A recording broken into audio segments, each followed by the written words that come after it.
Vivemos nossa vida em uma prisão chamada pecado, porque o pecado em sua essência, seus malefícios geram tal comparação, nos aprisiona em vícios, hábitos e nos empurra para o precipício das escolhas e decisões erradas.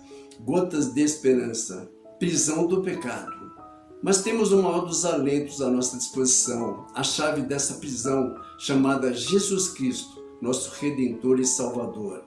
Através de seu sacrifício na cruz, ele nos possibilita livrar-nos dessas grades invisíveis que fatalmente levam todos que transgride a lei à morte eterna. Assim lemos em João 8, verso 34. Jesus respondeu: digo-lhes a verdade, todo aquele que vive pecando é escravo do pecado.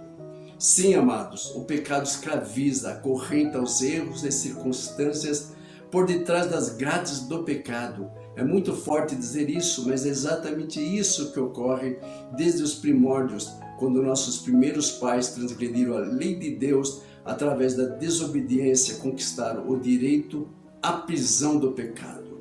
Herdamos o pecado, era após era. Muitos vivem detrás das grades do pecado.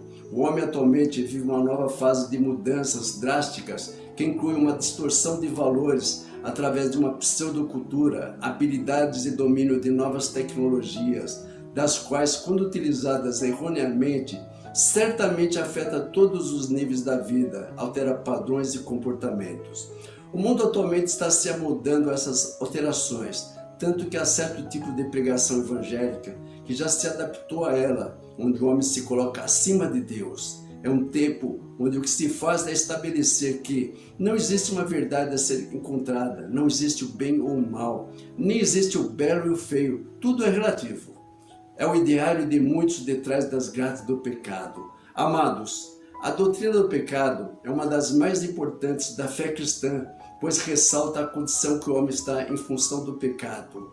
Demonstra suas impossibilidades de agradar a Deus com o objetivo de demonstrar que o homem está abismado em relação a Deus e que sozinho não pode fazer nada para alterar essa realidade, se libertar das grades do pecado.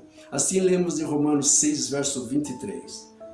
Porque o salário do pecado é a morte, mas o dom gratuito de Deus é a vida eterna por Cristo Jesus, o nosso Senhor.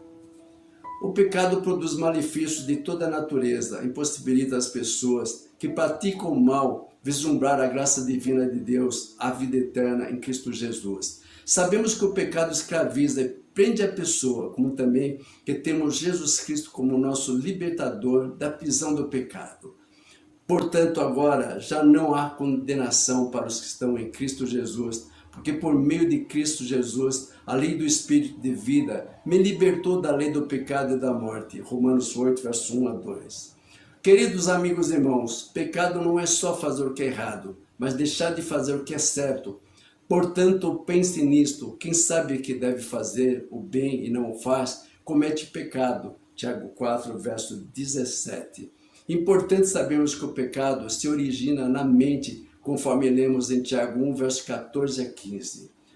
Cada um, porém, é tentado pelo próprio mau desejo, sendo por esse arrastado e seduzido. Então esse desejo, tendo concebido, dá à luz o pecado, e o pecado, após ser consumado, gera a morte.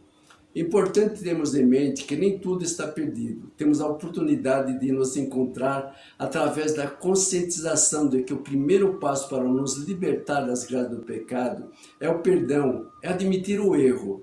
E depois, o mais importante, é preciso abandonar a prática do pecado para nos libertarmos de vez das grades do pecado. Quem esconde seus pecados não prospera, mas quem os confessa e os abandona encontra misericórdia. Provérbios 28, verso 13. Oremos. Nosso Deus, nosso Pai, livrar-nos das grades do pecado que nos aprisiona em uma prisão mental. Queremos estar sempre em conformidade com sua santa palavra, em comunhão contigo. Jesus, liberta-nos da prisão do pecado. Abre-nos a porta para a eternidade. É o que te suplicamos de teu santo nome. Amém. Liberte-se da prisão do pecado em Cristo Jesus e tenha um dia abençoado em sua presença.